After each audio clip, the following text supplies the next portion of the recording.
In today's video, I'm going to teach you how to use COUNTIF formula in Microsoft Excel.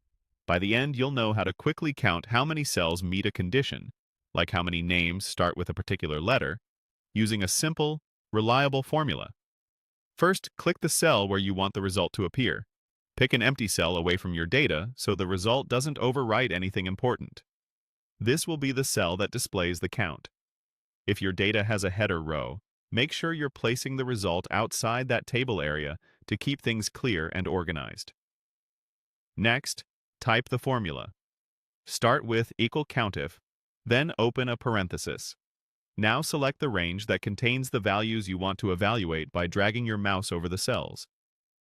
You can also type the range directly, like A2 A100, if that's faster.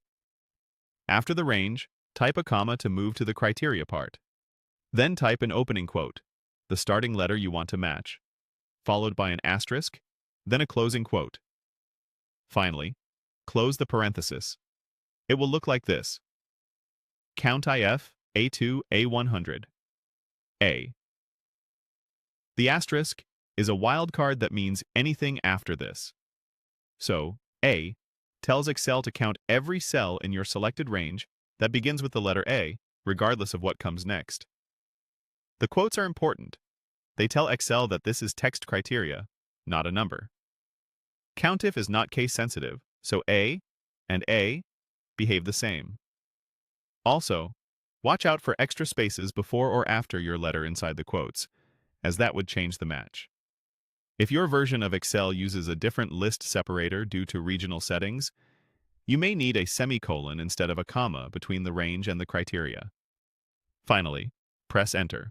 Excel will calculate the count and show the result in the cell you selected.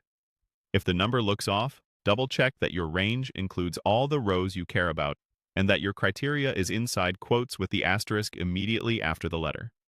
The result updates automatically whenever the data in your range changes, so you don't need to retype the formula. If you want to count items that start with a different letter, simply edit the letter inside the quotes. COUNTIF ignores blank cells, and it works with text or numbers, as long as the criteria is written correctly. That's it. With a single formula, you can instantly summarize your data and spot patterns, like how many entries start with a specific letter. Thanks for watching, and try it out on your own sheet to see how quickly COUNTIF simplifies your work.